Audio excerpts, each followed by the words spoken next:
So we have with us this morning Rich Corbridge, who is Chief Digital Information Officer and Director General at the Department for Work and Pensions. And we've got Laura Gilbert, who is the Chief Analyst and Director of Data Science from 10 Downing Street, also here in the UK. And the fireside chat, the topic of this one, and it was an issue I think that came up in Sarah's opening remarks there, is the issue of innovative leadership. So how can leaders really foster that culture of innovation that we have just heard about? But just to kick off, Rich and then Laura, could you just say a couple of words about kind of where you sit, what your function is, and what your current focus is? Yeah, absolutely. So I work at the Department of Work and Pensions. As you said, I've been there not quite 12 months. So before that, a big retailer across the UK, and then healthcare, always CIO transformation type roles. Brilliant, fantastic. And Laura? So I've been in Downing Street since September 2020, came on during COVID when it became apparent to the government that better data right in the middle is a good thing if you want to know how things are going. And much more recently, I'm the SRO for the AI for Public Good programme in the Cabinet Office. So we're spinning up a team of 70 really technical AI experts to come and solve big problems in public service delivery collaboratively with the rest of government, particularly DWP. And we are hiring. So, you know, if you're looking for a job in government and you're a specialist AI, cloud, data engineer, etc., now's the time.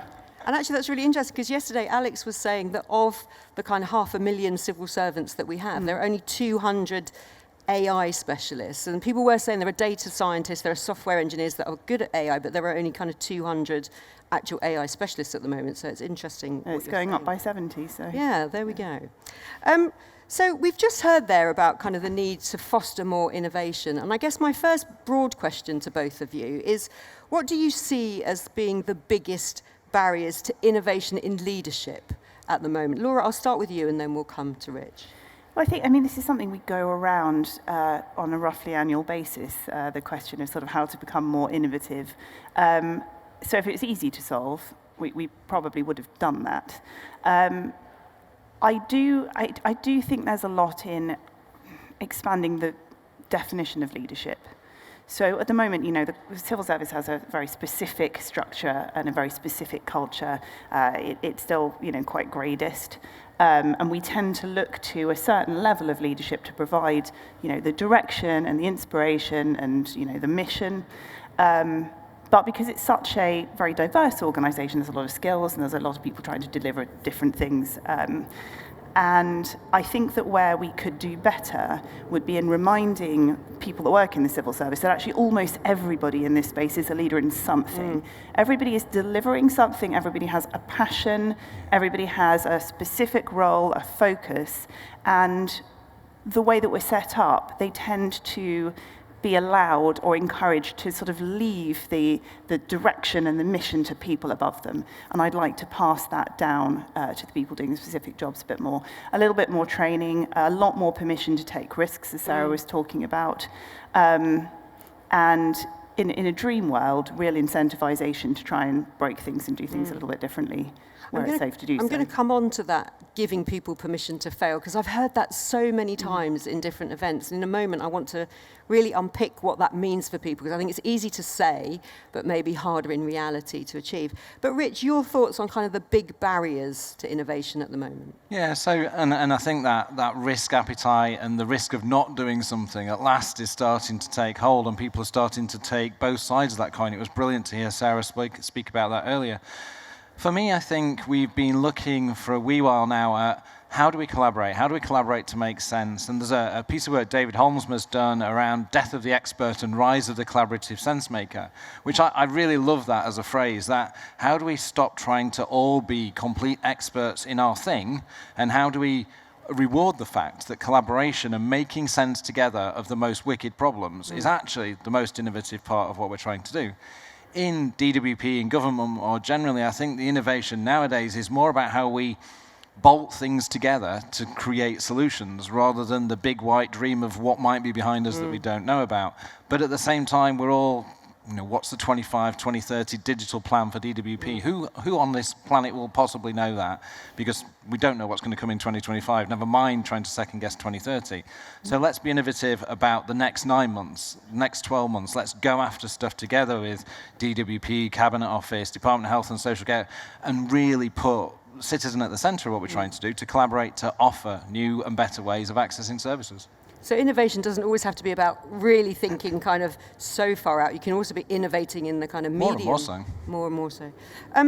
We've heard, I think yesterday we heard this quite a lot, and Sarah and Rowan brought it up as well, this sense of creating spaces where people can innovate, so sandboxes or other spaces where people can innovate. But, I mean, everybody in this room will recognise that budgets are really tight at the moment.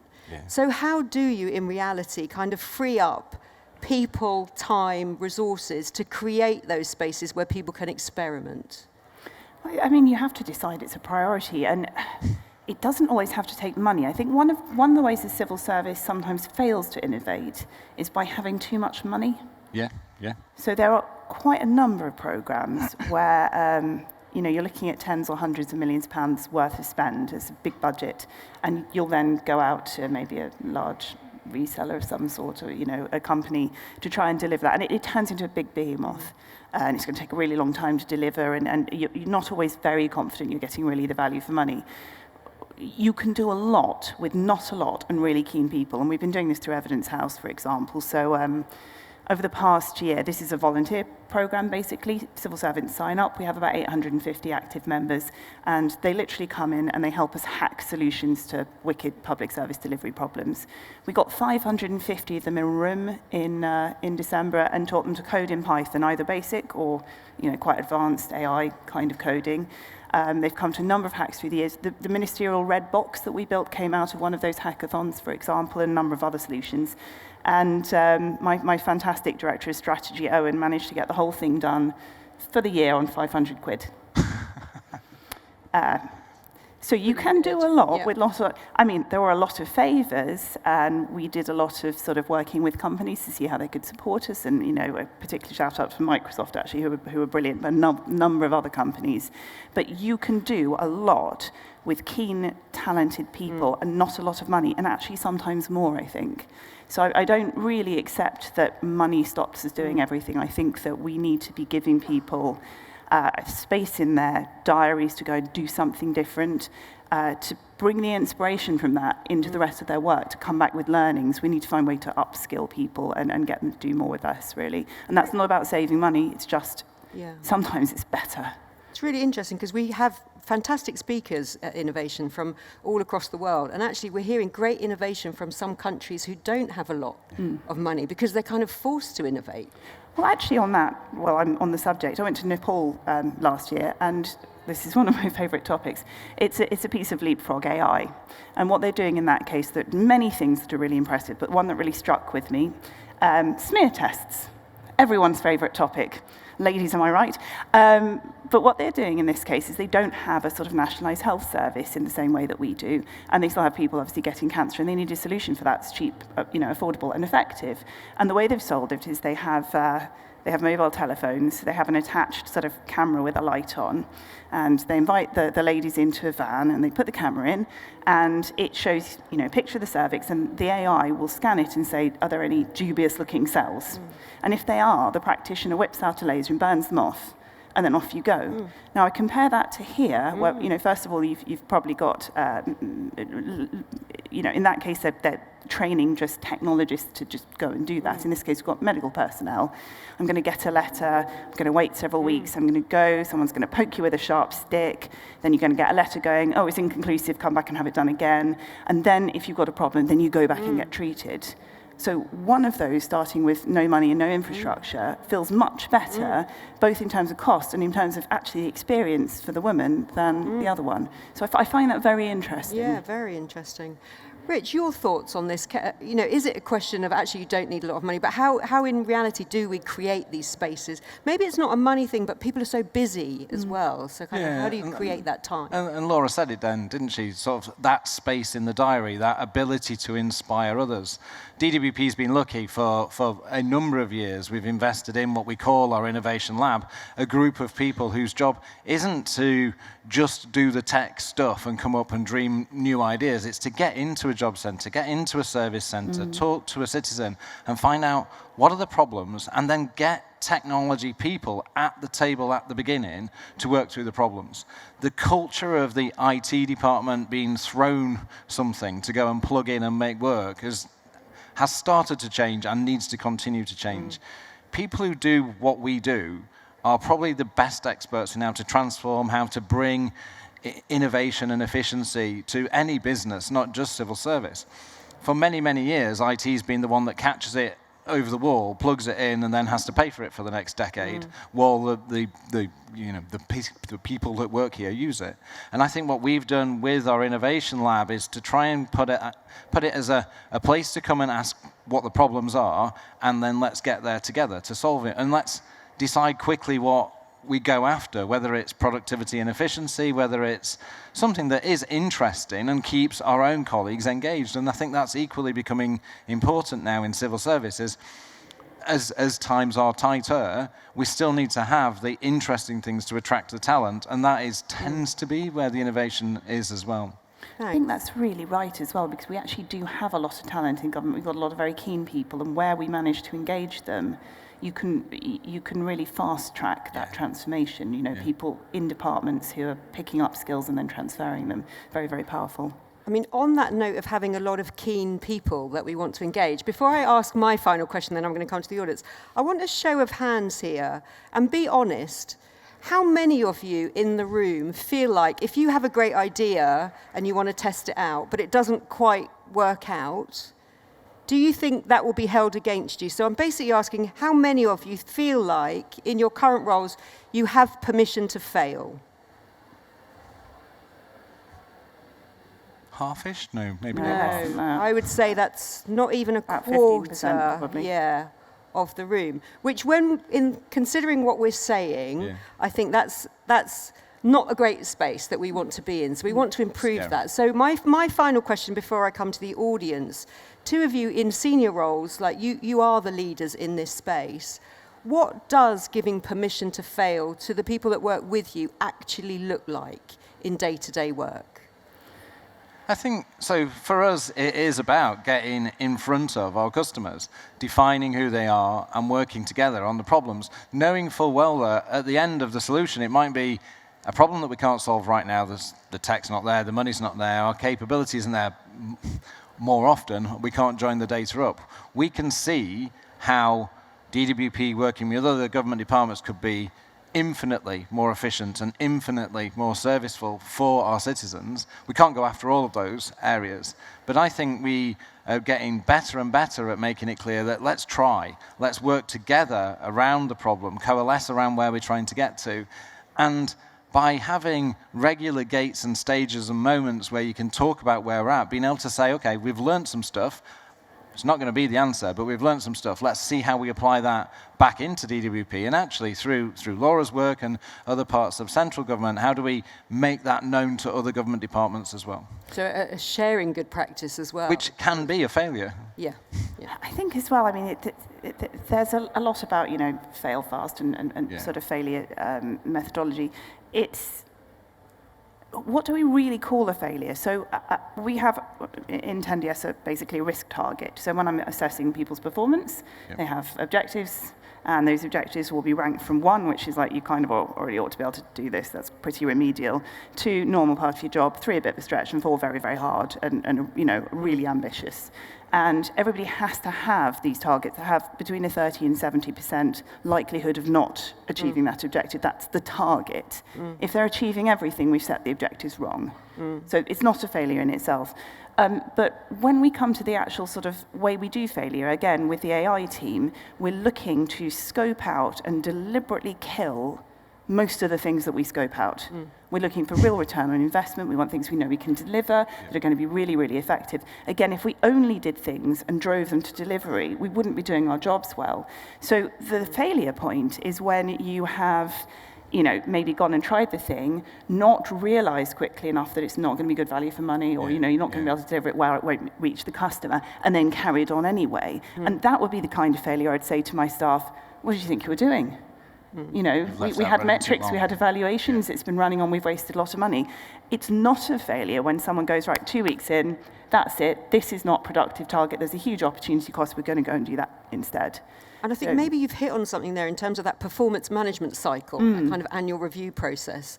There might need to be a standing back and rethinking how that's done from the start, because thinking of when I was in the civil service, it was very much just here's what you were asked to do, did you do it or not? There wasn't that kind of thinking around, well, actually, the way it was phrased is, even if you didn't get there, the fact that you did all of these things is a success in itself. I think there's more of a conversation, though, around that. I think to try and go after, let's change the civil service framework for success, or let's change our attitudes to how we talk to each other about celebrating failure that's spotted early enough and has created learning.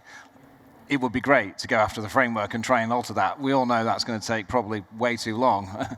But let's be more innovative about how we talk to each other, to use those phrases. Let's actually celebrate seeing the learning from something not getting over the line, but do that quickly. And I think we can all do that.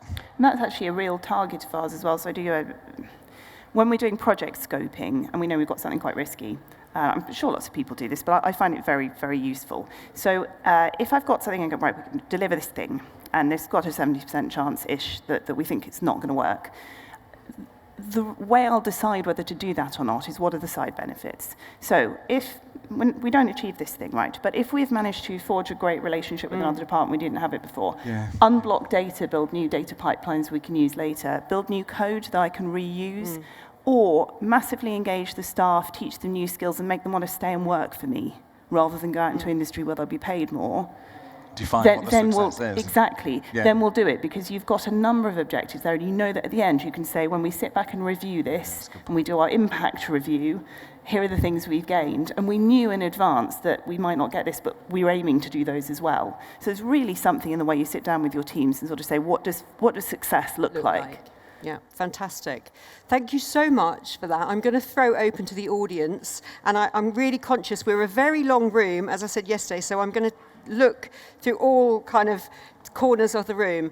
Who would like to pose the first question? Yes, so we've got hand down there. I'm going to take two at a time, I think. So I'll take two from this side to make it more efficient with the microphones. Hand there and then here. Yep, lady here with the grey sleeve up. So two there. Have we got the first woman that put her hand up? Have you got a microphone there? Yeah. So we'll take this question and then you, if we'll get the microphone to you in a minute. Thanks. Hi. There's been a lot of talk about AI. We're talking about opportunities to innovate and develop and about failure. I've got people who have gone and applied and done Evidence House, and it is great that they are training in Python, but my problems and failures are that I can't get IT to update my legacy data fundamentals to be able to connect our Python sandbox to 25-year-old SQL databases. And this is the fourth time we've attempted to get through this migration. How do I make this innovation that everyone is talking about, they want to deliver, they want to do AI, but I don't get the fundamentals to make that possible, and how do I flag that to people in leadership, in decision-making, in power? Because fundamentally, my teams aren't failing because of their failures, but because they just can't do. So first, we'll take two and then I'll put them. So first great question, how can you innovate if the foundations aren't there yet, kind of thing? And then over here, yep. So in the last few years, we've seen really big improvements in things like Power BI and Power Apps that let non-experts do data science and build things and use them. How do we, as a massive organization that does huge amounts of operational things, get those non-experts to learn how to do things themselves rather than rely on a smaller team of data scientists? Great. So really good question. I think that's around a kind of digital literacy across all professions. question. You can answer one or both of those questions. Rich, I'll come to you first. I'll go on the first one a little bit from our own examples, and it's not, sadly, the answer. It is more an example of what we're trying to do. So we have, like you've just described, huge legacy tech debt, big problem. It's, we drag that behind us at all times for everything we're trying to do. We have done a number of things in the last 12 months. The first is to say that any new policy that comes for a business case to be approved has to also stomach the cost of turning off the old thing, not just leaving it running. So that will impact in the future on where we get to. Being able to go after what exists now, though, is something that we hit as a problem. Being able to work out what the smaller levers are to try and prove the point, to build the case to go after that, data warehouse remediation, in my case, is a program that's been running for many years, comes to fruition, thank God, in April, and we start to be in a place where we can leap forward. But it takes a lot of effort to explain to people why that old dusty tin and wires over there in Newcastle is stopping you from being the shiny new organisation that your Secretary of State or Minister wants you to be. But keep plugging away at it, I think, is the other side to it, and keep showing the cost and time and effort it takes. Thanks. Laura? Yeah, I could really hear the frustration in your voice there and feel very empathetic. It is genuinely very, very difficult. And I think, we're in privileged positions. So broadly speaking, if we need to solve that kind of problem, we've probably got more opportunity to find budget and people to do it than a lot of people. So I'm really aware of that. For people that are stuck in that kind of very difficult circumstance, either you need to make a case to get somebody to unblock it, which looks like economic evaluation, where you prove that if you get this investment, then blah outcomes, which, it does often work, but is not immediate.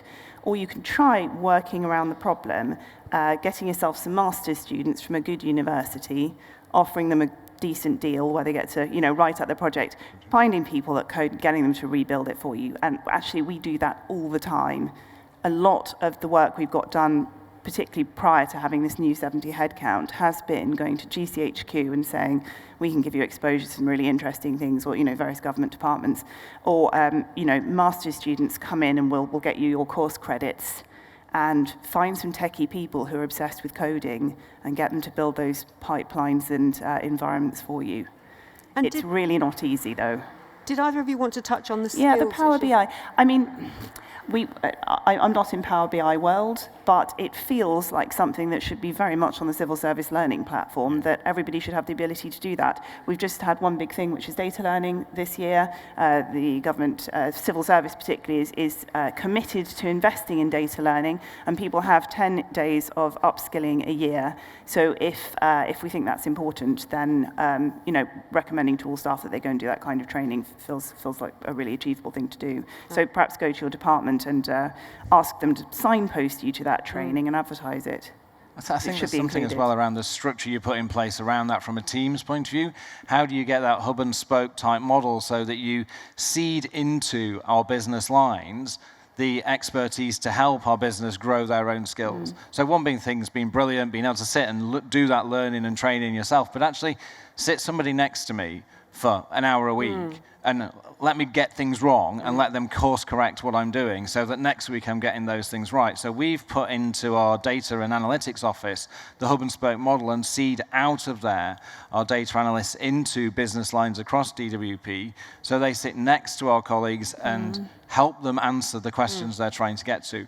But there's a cautionary tale as well. As soon as you do that, you don't have one vision of the truth because people are doing stuff with live data in the way they want to do it, and our PermSec pulls his hair out that there's 26 answers now to the question that he asked. So you've got to get that right at the beginning as well as the skills thing. Well, there's a piece in that skills as well, and that we can be a bit braver with our hiring choices. There is something about expertise here. So one of my, we obviously hire data scientists in Downing Street, and one of them can turn over a new dashboard for the Prime Minister from sort of concept to fully functioning, interactive, that models all of the policy options and lets him explore what happens if I do this and that in 24 hours on a... Nice. If you need it, it'll be done in 24 hours. Something like the first version of the Afghan resettlement, analysis, that was 24 hours and ready to go for ministers. So sometimes if you've got a problem like that, sacrifice a generalist headcount and hire a data scientist. Okay. So we're going to take, question here, and then I'm going to take one from this side of the room. Do we have a question down here? I'm going to make our mic people run. Who would like to ask another question? Because we've got time for 2, I think. Yeah, okay. Another hand there, just there. Thank you. Could you keep your hand up? Thanks. Brilliant. Yes, Jonathan from DWP. You mentioned, Laura, I think, that we're quite gradist. So my question is, how do we create non-gradist spaces and sandboxes for all the staff that are incredibly busy? They don't have time in their day necessarily, but they're driven by very specific targets, etc. How do we create those non-hierarchical spaces and safe sandboxes for them? Fantastic. So how do we create non-gradist spaces for innovation? And then the second question? I can't believe this person's asked the question, because I'm going to ask one fairly similar to that. So it's Lee Smith-Dower from His Majesty's Prison and Probation Service. And we've heard a lot about people and about culture and also about kind of the gradist kind of environment that we have in the civil service. And progression in the civil service can be quite protracted. So I'm interested in what you were doing or what more we could do to bring more diversity of thought into civil service leadership. So really great, because I think those questions you can take as one question, I think. So how do we bring in people, regardless of grade, regardless of kind of background, how do we get more diversity and inclusion when it comes to innovation and ideas? I think they're fantastic questions to take together. Laura and then Rich. I mean, the gradeism really bothers me. It was really alien when I first joined. I suppose I'm immured a little bit now, but we're in an environment where, in Downing Street, we have SCS who run a team of 4 and work on one policy area. And then we have G6s running prisons. 1,500 staff, 2,500 inmates, 17 million pounds to run the whole thing. And apparently that's not equivalent, which I find that very, very strange. So I do rebel a little bit against this system.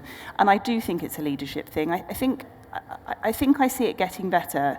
I like to model an example of going to the right person for the job. Yeah, so we do have a system where over the time I've had a number of emails and people go, this is a director level meeting, where are you? And I go, well, if I came, then Tom would have to spend an hour briefing me so I can tell you what he knows. So Tom's going to come because he knows the thing.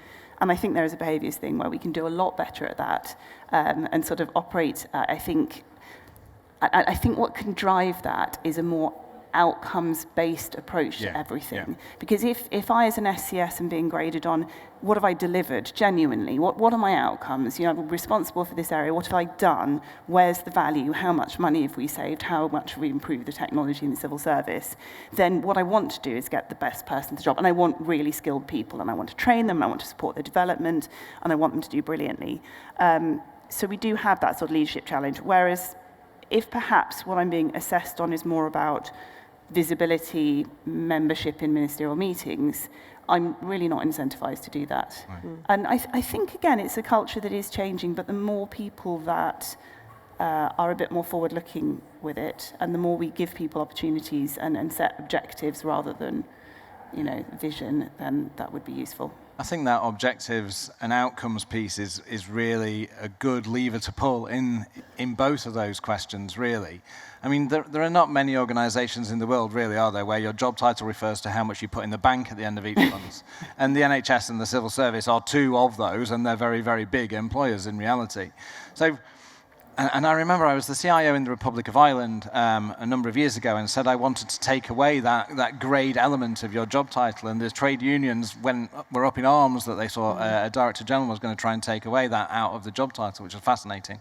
But I think we start to focus on the outcomes, and the knowledge that people bring should open up opportunities for people to collaborate and come together. Certainly in the innovation lab, from a DWP point of view, we've got all manner of grades and a width of diversity that I've not seen in public sector in any of the roles I've done over the last 20 years or so. So I think we're starting to crack it. I think the lady who asked the diversity question, and when she said about diversity of thought, applying that as a goal we're trying to achieve by genuinely looking at the people that we're bringing into those roles is something that's so important. We can't just keep having the same thinking come forward, because it won't work. And there's a real evidence base behind that, of course. So if you there's some research. If you have a more and a less diverse group, on average, the more diverse group will make a better decision More with better outcomes 87% of the time. Wow. So, it's incredibly important that we hire for diversity. And you see this a lot. There's some very interesting research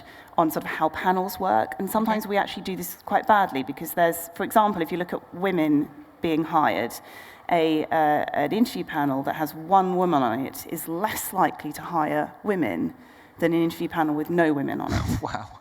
I didn't Now, know. once you've got two women, you're kind of even Stevens and we're all right. But statistically, when we go, let's have one woman, let's have one non-white person, we're going to mandate it. Not only are you putting a lot of pressure on the people who get repeatedly put on interview panels and not spending quite as much time focusing on their career, but you're also reducing your likelihood of hiring women going forward. That's amazing. So, and I'm not saying we should stop doing that, but what we do need to do is recognise that there are sometimes, How to combat it rather yeah, than you really have to give that thought. You can't just assume it's going to sort itself out, because it doesn't. And the other thing, while we're here, and I'm on a rant, I really do think we need a better definition of leadership. Like, I fully intend, while I'm here, to have a different version of the SCS for, say, technical people, which That'd be not brilliant.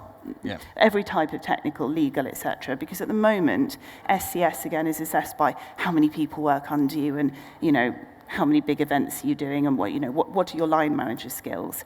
We have to have people who are the geniuses, and they are the thought leader, and I'm hiring them at the moment in this team. This will be the best person in cabinet office for software engineering. I don't want you line managing, but the absolute last word in how this should be done, cloud engineering. Yeah. And we need that across the board, and I intend to see that happen. Fantastic. Well, Laura started with hiring. You've ended with hiring. So if you want to catch Work for Laura us. afterwards, please do.